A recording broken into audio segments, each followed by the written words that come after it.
Hello everyone, welcome back. Class 11th accountancy में हमारा topic चल रहा है बैंक रिकॉन्सिलिएशन स्टेटमेंट। और बैंक रिकॉन्सिलिएशन स्टेटमेंट के प्रीवियस लेक्चर्स में हमने basics of bank reconciliation statement पे डिस्कस किया था। बीआरएस होता क्या है, क्यों बनता है, कैसे बनाया जाता है, फॉर्मेट क्या है, कैश बुक और पासबुक के मैकेनिज्म पे डिस्कस किया था। और उसके बाद में फिर हमने न्यूमेरिकल क्वेश्चंस पे डिस्कशन किया था और अलग अलग टाइप के केसेस हमने डिस्कस किए थे। Favourable balance as per cash book, unfavourable balance as per cash book, balance as per passbook, favourable and unfavourable etcetera.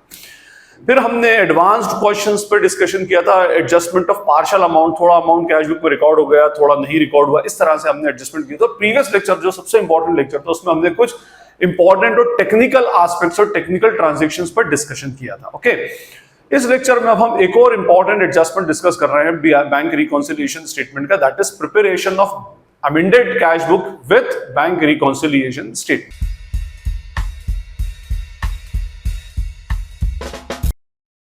सबसे पहले हम बात करेंगे अमेंडेड कैश बुक होती क्या है, फिर हम उस पर देखेंगे किस तरह से अमेंडेड कैश बुक को बनाया जाता है। देखिए, मैंने आपको प्रीवियस लेक्चर्स में बताया था कि हमारा जो बैंक रिकॉन्सिलिएशन स्टेटमेंट है ये बीआरएस बनाया क्यों जाता है। ये बीआरएस इसलिए बनाया जाता है कि जो हमारा bank balance as per cash book है और bank balance as per passbook है, इसमें जो रीजंस ऑफ डिफरेंसेस है उनको बेसिकली हम बैंक रिकॉन्सिलिएशन स्टेटमेंट में रिकॉर्ड करते हैं। मींस हम कैश बुक हम मेंटेन कर रहे हैं, पासबुक कौन मेंटेन कर रहा है, बैंक मेंटेन कर रहा है। कैश बुक में हम तब ट्रांजैक्शन रिकॉर्ड करते हैं जब हमारे पास ट्रांजैक्शन होता है, पासबुक में बैंक तब कब ट्रांजैक्शन रिकॉर्ड करता है जब बैंक के पास होता है। इसमें टाइम की वजह से, एरर्स की वजह से, वो मैंने रीजन सारे एक्सप्लेन कर रखे हैं, कुछ ना कुछ डिफरेंसेस बेसिकली रह जाते हैं। ठीक है, तो हम उन रीजंस को सॉर्ट आउट करने के लिए बैंक रिकॉन्सिलिएशन स्टेटमेंट प्रिपेयर करते हैं। ठीक है, ये हमारा बैंक रिकॉन्सिलिएशन स्टेटमेंट का बेसिक पर्पस था जो मैं आपको प्रीवियस वीडियोस के अंदर इन डिटेल एक्सप्लेन कर चुका हूं। सिर्फ यहां पर मैंने एक ओवरव्यू आपको दिया। फाइन, अब होता क्या है, देखिए, आपने अगर बैंक रिकॉन्सिलिएशन स्टेटमेंट के क्वेश्चंस देखे होंगे तो बहुत सारे ट्रांजैक्शंस ऐसे होते हैं जो कैश बुक में रिकॉर्ड हो गए, पासबुक में रिकॉर्ड नहीं हुए। जैसे check issued but not presented for payment, हमने चेक दे दिया, कैश बुक में से माइनस हो गया, अभी तक पासबुक में उसकी एंट्री नहीं हुई क्योंकि सामने वाले ने अभी तक चेक को बैंक में प्रेजेंट नहीं किया पेमेंट के लिए, तो ये एंट्री पासबुक में रिकॉर्ड नहीं हुई। बट अल्टीमेटली ये एंट्री कैश बुक के बैंक बैलेंस पर, पासबुक के बैंक बैलेंस में डिफरेंसेस तो क्रिएट करेगी, तो हम उसको बीआरएस में रिकॉर्ड कर देते हैं। चलिए जी, रिकॉर्ड कर दिया। ऐसे check deposited in bank but not credited by the bank, ऐसे ही हमने चेक हमारे पास आए, जैसे ही आए हमने कैश बुक में रिकॉर्ड कर दिया, लेकिन अभी तक हमने उसको बैंक में डिपॉजिट नहीं किया, हमने डिपॉजिट कर दिया, बैंक ने उसको क्लियर नहीं किया। ये बेसिकली इसका रीजन है। तो उस केस में हमने कैश बुक में एंट्री कर दी, पासबुक में एंट्री नहीं हुई। पासबुक में कब एंट्री होगी, जब क्लियर होगा। बट अभी जिस डेट पर हम बीआरएस बना रहे हैं उस दिन तक उसमें एंट्री नहीं हुई, दोनों में डिफरेंस है, तो डिफरेंस का रीजन बेसिकली इसमें आ जाता है। फाइन, कुछ ऐसे ट्रांजैक्शंस होते हैं जो बैंक में रिकॉर्ड हो जाते हैं, कैश बुक में रिकॉर्ड नहीं होते। जैसे कि भाई बैंक ने बैंक चार्जेस चार्ज किए या सर्विस चार्जेस जिसको हम बोलते हैं। बैंक कैसे सर्विस चार्जेस चार्ज करता है, हमारे बैंक अकाउंट में से मनी को डिडक्ट कर देता है और हमें कोई इन्फॉर्म भी नहीं करता। स्पेशली आजकल तो फिर भी ये होता है कि आपके पास एसएमएस उसका बेसिकली आ जाता है। कुछ बैंक एसएमएस देते हैं, कुछ बैंक उसका भी एसएमएस नहीं देते, बट एसएमएस कुछ मैक्सिमम बैंक्स में उसका एसएमएस आ जाता है। बट पहले ये हुआ करता था कि बैंक हमारे अकाउंट से बैंक चार्जेस को डिडक्ट कर देता था, हमें मालूम नहीं पड़ता था। हमें कब मालूम पड़ेगा, जब हम हमारा बैंक स्टेटमेंट मंगवाएंगे या हम बेसिकली हमारी पासबुक के अंदर उसकी एंट्रीज करवाते थे at a particular point of time. जब भी मंथ के एंड में जब उसमें एंट्री होती थी तब हमें मालूम पड़ता था कि हाँ भाई, बैंक ने ये मनी हमारे अकाउंट से डिडक्ट किया है जो हमने अभी तक कैश बुक में रिकॉर्ड नहीं किया। मींस बैंक चार्जेस पासबुक में रिकॉर्ड हो जाते हैं और कैश बुक में रिकॉर्ड नहीं होते। ठीक है, तो कुछ ऐसे ट्रांजैक्शन, इसी तरह से इंटरेस्ट ऑन डिपॉजिट, बैंक हमारे डिपॉजिट पर हमें इंटरेस्ट देता है और हमें पता नहीं लगता।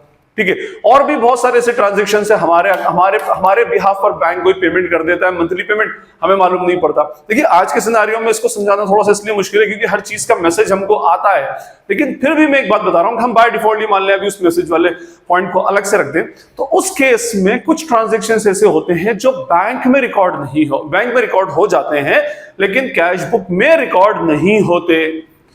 अब होता क्या है, देखिए, हम क्या करते हैं, बीआरएस में ये भी रिकॉर्ड हो रहा है, जो ट्रांजैक्शन कैश बुक में रिकॉर्ड हुए पासबुक में रिकॉर्ड नहीं हुए, जो ट्रांजैक्शन पासबुक में रिकॉर्ड हुआ कैश बुक में रिकॉर्ड नहीं हुए, डिफरेंस क्रिएट हो रहा है। मींस बीआरएस में वो अल्टीमेटली रिकॉर्ड होगा। लेकिन आपने एक इसमें ड्रॉबैक देखा होगा कि पहले हम क्या कर रहे हैं, जैसे 31 मार्च 2022 को बीआरएस बना रहे हैं, तो पहले चलिए ये ट्रांजैक्शंस तो अपनी जगह ठीक है क्योंकि ये कैश बुक में रिकॉर्ड हो गए, अब ये ट्रांजैक्शन ने जैसे बैंक चार्जेस बैंक ने चार्ज किया, इंटरेस्ट ऑन डिपॉजिट हमारे बिहाफ पर कोई ईएमआई पे की बैंक में रिकॉर्ड हो गई, तो हम क्योंकि इन दोनों की वजह से डिफरेंस क्रिएट हो रहा है, हम इसको बीआरएस में रिकॉर्ड करते हैं। तो क्या अब हमने बीआरएस में रिकॉर्ड कर दिया तो अब इसको आगे कैश बुक में रिकॉर्ड करने की रिक्वायरमेंट नहीं होगी? बिल्कुल होगी, क्योंकि कैश बुक तो हमको मेंटेन करना है। Cash book means bank column of cash book. हाँ, तो हमें कैश बुक तो मेंटेन करना है, मींस इन ट्रांजैक्शंस को हमको बीआरएस में रिकॉर्ड करने के बाद नेक्स्ट मंथ की स्टार्टिंग में कैश बुक में भी रिकॉर्ड करना पड़ेगा। मींस इस केस में क्या होता है कि यही ट्रांजैक्शन बैंक चार्जेस पहले हम बीआरएस में एंट्री रिकॉर्ड करते हैं जस्ट फॉर रिकॉन्सिलिएशन पर्पस, और उसके बाद फिर नेक्स्ट मंथ में कहां रिकॉर्ड करेंगे? इसको हम हमारी bank column of cash book के अंदर रिकॉर्ड करेंगे। मींस ये तो हमारी डबल मेहनत हो गई। तो इसके लिए एक सॉल्यूशन ये दिया गया कि भाई डबल मेहनत ना करें, आप क्या करें, सिर्फ वो ट्रांजैक्शंस बेसिकली लें जो बीआरएस में सिर्फ उन्हीं ट्रांजैक्शंस को ले जो बेसिकली बैंक में स्किप्ड हो गया या बैंक में कहीं ना कहीं कुछ छूट गया या बैंक में अभी तक प्रेजेंट नहीं हुआ। अगर कोई कैश बुक की एरर है, कोई कैश बुक का ओमिशन है, देखिए मैं क्या क्या बोल रहा हूं, अगर आपसे कोई कैश बुक की एरर है, हमने बहुत सारे ट्रांजैक्शंस ऐसे पढ़े थे जिसमें कैश बुक की एरर हो जाती है, जैसे कैश बुक का डेबिट बैलेंस क्रेडिट बैलेंस के फॉर्म में रिकॉर्ड कर लिया, कैश बुक की एंट्री एक डेबिट साइड में रिकॉर्ड करनी थी, क्रेडिट साइड में रिकॉर्ड कर दिया, डिस्काउंट अलाउड को डिस्काउंट कॉलम में रिकॉर्ड करना था, कैश के बैंक के कॉलम में रिकॉर्ड कर दिया, चेक इशू हुआ था, चेक डिपॉजिटेड मान लिया गया। इस तरह से बहुत सारे ऐसे ट्रांजेक्शन होते हैं जो एरर होते हैं कैश बुक में। तो ये बोला गया कि भाई ये एरर, अच्छा एरर भी तो डिफरेंस क्रिएट करते हैं, तो आज तक हम इन एरर्स को बैंक रिकॉन्सिलिएशन स्टेटमेंट में रिकॉर्ड कर रहे थे। अब क्या हम इस एरर को बाद में कैश बुक में रेक्टिफाई नहीं करेंगे? बिल्कुल करेंगे। तो ये जैसे एक हुआ एरर्स ऑफ कैश बुक, है ना, items unrecorded in cash book. Unrecorded in cash book का मीनिंग होता है कि ऐसे ट्रांजैक्शन, जैसे ये बताया मैंने, बैंक चार्जेस हुआ, इंटरेस्ट ऑन डिपॉजिट हुआ, इस टाइप के ट्रांजैक्शंस पासबुक में तो रिकॉर्ड हो गए, कैश बुक के अंदर रिकॉर्ड नहीं हुए। तो ये बोला गया कि भाई जो भी एरर्स ऑफ कैश बुक है, items unrecorded in cash book है, तो बेटर ये होगा कि आप उनको पहले कैश बुक में रिकॉर्ड कर लें, डबल मेहनत ना करें।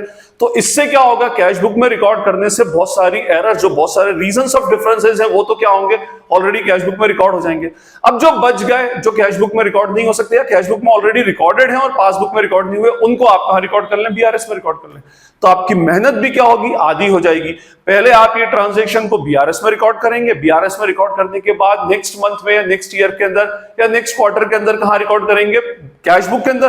तो ये डबल मेहनत है। इससे बेटर है आप क्या करें कि जो चीजें कैश बुक में छूट गई, जो एरर्स कैश बुक में थी, जो ओमिशंस कैश बुक में थे, उनको कैश बुक में रिकॉर्ड कर लें और फिर उसके बाद एक न्यूली मॉडिफाइड कैश बैलेंस निकालें और फिर उस कैश बैलेंस से आप बैंक रिकॉन्सिलिएशन स्टेटमेंट बनाएं। बस ये एक सिंपल सा एक फंडा होता है। तो ये हमारा पर्पस होता है अमेंडेड कैश बुक का। तो अब हमें क्या करना है, कोई भी क्वेश्चन अगर अमेंडेड कैश बुक का आ जाए तो उस क्वेश्चन के अंदर पहले हमें कैश बुक बनानी है, अमेंडेड कैश बुक हेडिंग डाल देंगे, एडजस्टेड कैश बुक हेडिंग डाल देंगे और उस कैश बुक के अंदर वो सारे ट्रांजैक्शंस रिकॉर्ड करेंगे जो प्योरली कैश बुक से रिलेटेड है, कैश बुक में रिकॉर्ड होना भूल गए या जिनकी वजह से कैश बुक के अंदर कोई एरर क्रिएट हो गई, फाइन।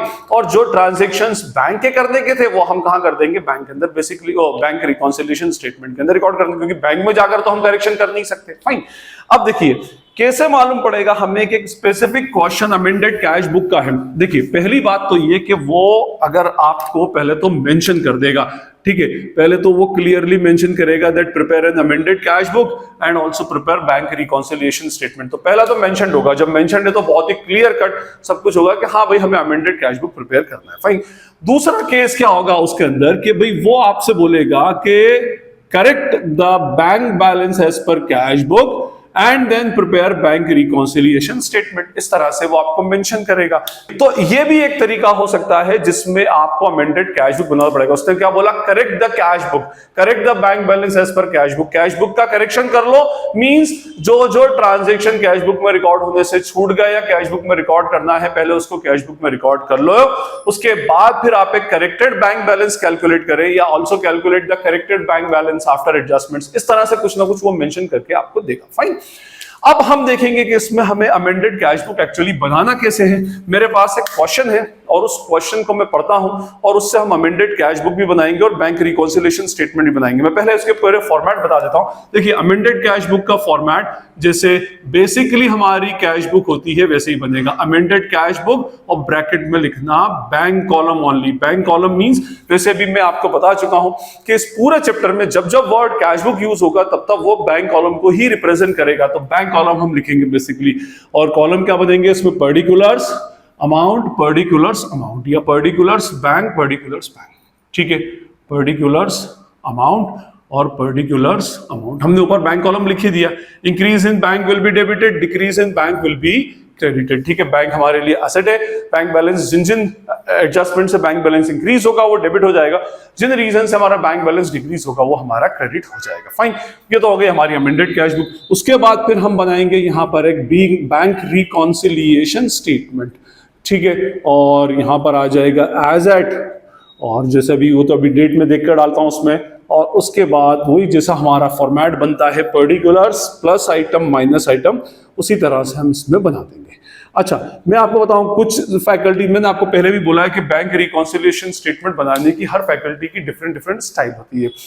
कुछ फैकल्टीज पहले पूरी अमेंडेड कैश बुक बनाते हैं, फिर बैंक रिकॉन्सिलिएशन स्टेटमेंट बनाते हैं। मैं दोनों साथ में बनवा देता हूं और जो ट्रांजैक्शन जहां का होता है उसको वहां पर हम बेसिकली इसमें रिकॉर्ड कर देते हैं। फाइन, अब मेरे पास एक क्वेश्चन है, उस क्वेश्चन को मैं पहले रीड करता हूं। उसमें कुछ ट्रांजैक्शन है, उन ट्रांजैक्शन हम देखेंगे कि कौन सा ट्रांजैक्शन अमेंडेड कैश बुक में जाएगा और कौन सा ट्रांजैक्शन बैंक रिकॉन्सिलिएशन स्टेटमेंट में जाएगा। बस फिर बोल रहा हूं मैं, सिर्फ वही transaction amended bank reconciliation statement में जाएगा जो बैंक की साइड से लैग हो या बैंक में रिकॉर्ड नहीं हुआ। अदरवाइज कैश बुक की एरर, कैश बुक में अनरिकॉर्डेड या कैश बुक के जो रेक्टिफिकेशंस होंगे वो सारे कैश बुक के अंदर ही बेसिकली रिकॉर्ड होंगे। अब इसकी प्रोसेस क्या होती है, पहले अगर देखिए बैंक बैलेंस दिया हुआ है तो कोई प्रॉब्लम नहीं है, आप इसको कैसे स्टार्ट करेंगे, bank balance as per passbook. But amended cash book के क्वेश्चंस के अंदर मैक्सिमम केसेस के अंदर कैश बुक का बैलेंस दिया होता है, तो कैश बुक का बैलेंस जो गिवन होगा वो इसमें रिकॉर्ड होगा और उसके बाद सारे एडजस्टमेंट्स करने के बाद जो अमेंडेड बैंक बैलेंस होगा वो जाकर के फिर बैंक रिकॉन्सिलिएशन में बेसिकली रिकॉर्ड होगा, और उसके बाद फिर हम बैंक रिकॉन्सिलिएशन स्टेटमेंट्स के एडजस्टमेंट वन बाय वन करेंगे। फाइन, अब देखिए मेरे पास क्वेश्चन है, पहले क्वेश्चन को रीड करता हूं फिर हम आगे डिस्कशन करते हैं। From the following particulars find out corrected bank balance. मैंने आपसे क्या कहा था, या तो वो लिख के देगा कि अमेंडेड कैश बुक बनाइए, या फिर उसने लिखा है करेक्टेड बैंक बैलेंस। ये करेक्टेड बैंक बैलेंस वर्ड आ गया, ऐसी से समझ जाइए कि आपको पहले अपने बैंक बैलेंस को करेक्ट करना है। Means you have to prepare an amended cash book और ऑल्टर्ड या adjusted cash book as per the cash book and thereafter means, और फिर उसके बाद बनाइए prepare a bank reconciliation statement as on 31st March 2022 of a sole proprietor. Okay, bank overdraft as per cash book is 80,000। उसने बता दिया कि भाई bank overdraft as per cash book है 80,000, और उसके बाद फिर लंबी चौड़ी लिस्ट है एडजस्टमेंट्स की। तो हम पहले इसके अंदर क्वेश्चन को स्टार्ट करें और बैंक बैलेंसेस को रिकॉर्ड करें। सबसे पहले उसने दे रखा है bank overdraft as per cash book, bank overdraft as per cash book देख रखा है। Overdraft means negative balance, negative balance, ये जो बैलेंस गिवन होता है हम इसको कहां लिखेंगे, बाय बैलेंस ब्रॉट डाउन, और ब्रैकेट में लिख देंगे ओवरड्राफ्ट जो बैलेंस गिवन है। हाँ, कितना गिवन है, 80,000, ठीक है, ये हमने रिकॉर्ड कर दिया। अगर पॉजिटिव बैलेंस होता तो to balance brought down basically मैं इधर रिकॉर्ड कर लेता हूं। उसके बाद में यहां पर भी पहले लिख दूं balance as per cash book, balance as per cash book, और कौन सा बैलेंस यहां पर आएगा, ब्रैकेट में amended. Amended means after all adjustment. ये बैलेंस को यहां रिकॉर्ड करना है और इसको पूरा बनाने के बाद जो बैलेंस आएगा वो यहां रिकॉर्ड करूंगा। It may be in overdraft और अ पॉजिटिव बैलेंस, तो मैं अभी कुछ भी नहीं यहां पर मेंशन कर रहा। फाइन, अब देखिए वन बाय वन हम ट्रांजैक्शन देखते हैं। अगर कैश बुक का होगा तो ऊपर रिकॉर्ड करेंगे, पासबुक से रिलेटेड होगा तो नीचे अमेंडेड कैश बुक में रिकॉर्ड होगा। अब आप सोचिएगा one by one. Check issued but not presented for payment till 31st मार्च। हमने चेक इशू किया, ठीक है जी, तो चेक इशू करते हैं तो ये वही हम बनाते हैं इसमें कैश बुक और पासबुक। जैसे ही चेक इशू किया तो हमारी कैश बुक 4500 रुपीज से कम हो गई। नॉट प्रेजेंटेड मींस पासबुक में रिकॉर्ड नहीं हुआ। अब देखिए कैश बुक में रिकॉर्ड हो चुका है, जब कैश बुक में रिकॉर्ड हो गया तो there is no need to record it in amended cash book. हम उसको कहां रिकॉर्ड करेंगे, बीआरएस में रिकॉर्ड करेंगे। फाइन, अच्छा अभी मेरे पास बैलेंस नहीं है, बैलेंस तो लास्ट में डाल दूंगा, उससे कोई फर्क भी नहीं पड़ता। क्या हुआ, कैश बुक का बैलेंस माइनस हो गया, पासबुक जीरो है, कैश बुक को एडजस्ट कर रहे हैं तो हमें प्लस करेंगे, तो 4500 रुपीज हम प्लस में डाल देंगे और यहां लिख देंगे add check issued but not presented for payment. Presented for payment. ठीक है जी, ये हमारा फर्स्ट ट्रांजैक्शन हो गया जो बीआरएस में रिकॉर्ड होना था। क्यों? क्योंकि इसकी एंट्री पासबुक में नहीं हुई है, कैश बुक में हो चुकी है। Transaction number 2, interest on overdraft charge by bank not recorded in cash book 300। Yes, अब देखिए इसने क्या बोला है, interest on overdraft ₹300 not recorded in cash book. Bank ने इंटरेस्ट ऑन ओवरड्राफ्ट चार्ज किया। इंटरेस्ट ऑन ओवरड्राफ्ट कैसे चार्ज करेगा? हमारे अकाउंट से कम कर दिया, पासबुक हमारी कम हो गई, कैश बुक में रिकॉर्ड नहीं हुआ। देखिए कैश बुक में रिकॉर्ड नहीं हुआ, तो अब हम कहां रिकॉर्ड करेंगे उसको? अमेंडेड कैश बुक में। क्या होगा? बैंक बैलेंस कम हो रहा है, बैंक बैलेंस कम हो रहा है, decrease in bank balance will be recorded towards credit side. तो हम यहां लिखेंगे bye interest on overdraft unrecorded या इंटरेस्ट ऑन ओवरड्राफ्ट 300 रुपीज। ठीक है, बैंक बैलेंस कम कर रहा है तो हमने उसको क्रेडिट साइड में रिकॉर्ड कर दिया। अब ये बीआरएस में रिकॉर्ड नहीं होगा क्योंकि ऑटोमेटिकली सारे करने के बाद जो मेरा एडजस्टेड या अमेंडेड कैश बैलेंस होगा, बैंक बैलेंस होगा, उसको मैं यहां पर डायरेक्टली रिकॉर्ड कर लूंगा। फाइन, चलिए जी, थर्ड है cheque deposited as per the bank statement but not entered in the cash book. As per the bank statement but not entered in the cash book. Cheque हमने deposit किए, है ना, ये कौन बताता है? हमारा बैंक स्टेटमेंट बताता है। बैंक स्टेटमेंट बताता है मींस हमारे बैंक ने उन चेक्स को क्लियर कर दिया। हमारे पास 3000 के चेक आए थे, not recorded in cash book, cash book में रिकॉर्ड नहीं किया था, बैंक में गए और क्लियर हो गए। और हमें ये बात कहां से मालूम पड़ी? हमारे बैंक स्टेटमेंट या पासबुक से बेसिकली मालूम पड़ी। इट मींस पासबुक 3000 से बड़ी हुई है, कैश बुक 0 है, कैश बुक को 3000 से बढ़ाना है। कहां पर एंट्री रिकॉर्ड दी हुई है? कैश बुक में, तो उसको कहां रिकॉर्ड करेंगे? अमेंडेड कैश बुक में। ये एक ऐसी एंट्री है जो आपके कैश बैंक बैलेंस को बढ़ाएगी, तो हम यहां लिखेंगे तो टू चेक डिपॉजिटेड। ठीक है, वैसे तो यहां पार्टी का नाम आना चाहिए बट 3000 बेसिकली हमने इधर रिकॉर्ड कर दिया। फाइन, तो अभी इसमें दो ट्रांजैक्शन ऐसे हुए जो अमेंडेड कैश बुक में रिकॉर्ड हुए, एक ट्रांजैक्शन ऐसा रहा जो बीआरएस में। वैसे भी अमेंडेड कैश बुक में रिकॉर्ड करने के बाद बहुत कम ट्रांजैक्शन बीआरएस के लिए बेसिकली बचते हैं। Fine, now come to the fourth transaction, cheque recorded for collection but not sent to bank ₹3000, ₹10,000। Cheque recorded for collection but not sent to bank. देखिए हमारे पास चेक आए, ठीक है, cheque recorded for collection but not sent to bank. हमारे पास cheque आए 10,000 rupees के, बट अभी तक हमने उनको बैंक में भेजा नहीं। बैंक में भेजा नहीं मींस अभी तक हमारे पास ही पड़े हुए हैं। तो कैश बुक में एंट्री रिकॉर्ड हो गई, वहां रिकॉर्ड नहीं करना है। पासबुक के अंदर मींस एक ऐसी एंट्री जो कैश बुक में रिकॉर्ड हो गई, पासबुक में नहीं हुई। तो अब इसका मतलब ये नहीं कि हम कैश बुक में, भाई कल तो बैंक में डालेंगे ना हम उसको अल्टीमेटली, तो हम उसको यहां पर नहीं रिकॉर्ड कर सकते। कैश बुक हमारी 10,000 से प्लस है, पासबुक 0 है, कैश बुक को पासबुक के अकॉर्डिंगली एडजस्ट करना है, तो 10,000 रुपीज हमारा माइनस हो जाएगा। और क्योंकि ये ट्रांजैक्शन कैश बुक में रिकॉर्ड हो चुका है, तो हम इसको कहां रिकॉर्ड करेंगे? नीचे बीआरएस के अंदर। तो लेस चेक डिपॉजिटेड या चेक रिसीव्ड नॉट बैंक्ड, अभी तक हमने इनको बैंक में बेसिकली नहीं डाला। ओके फाइन, ये हमारा एक ट्रांजैक्शन बेसिकली इसके अंदर हो गया। उसके बाद बोल रहा है credit side of bank column casted short by ₹1000। Credit side of bank column was casted short. आप मेरा प्रीवियस लेक्चर देखेंगे तो मैं उसके अंदर आपको ओवर कास्टेड और अंडर कास्टेड के कंसेप्ट एक्सप्लेन कर चुका हूं।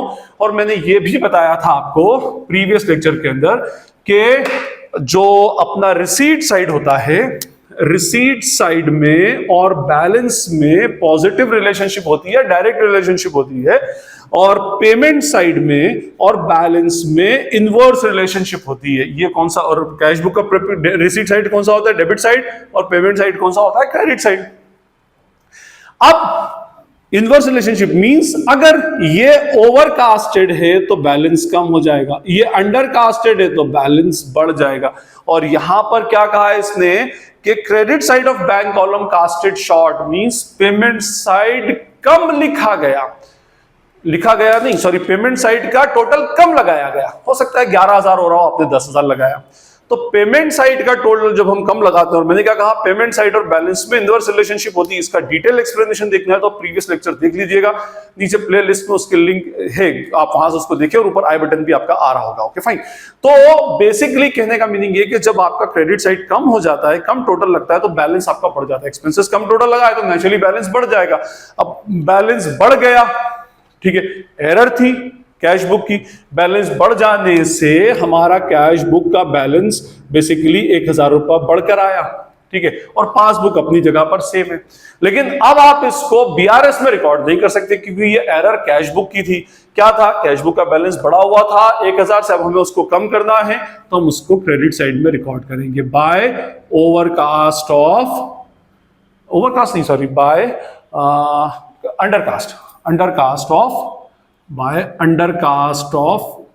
Payment side of cash book, ठीक है। कितने रुपए से, 1000 रुपए हमने उसको क्रेडिट साइड में बेसिकली डाल दिया। ओके फाइन, चलिए जी। उसके बाद फिर नेक्स्ट है dividend collected by bank not recorded in cash book 4100। अब 4100 रुपए का बैंक ने डिविडेंड कलेक्ट किया, डिविडेंड कलेक्ट करके हमारे अकाउंट में डाल दिया, कैश बुक में अभी तक उसकी एंट्री रिकॉर्ड नहीं हुई।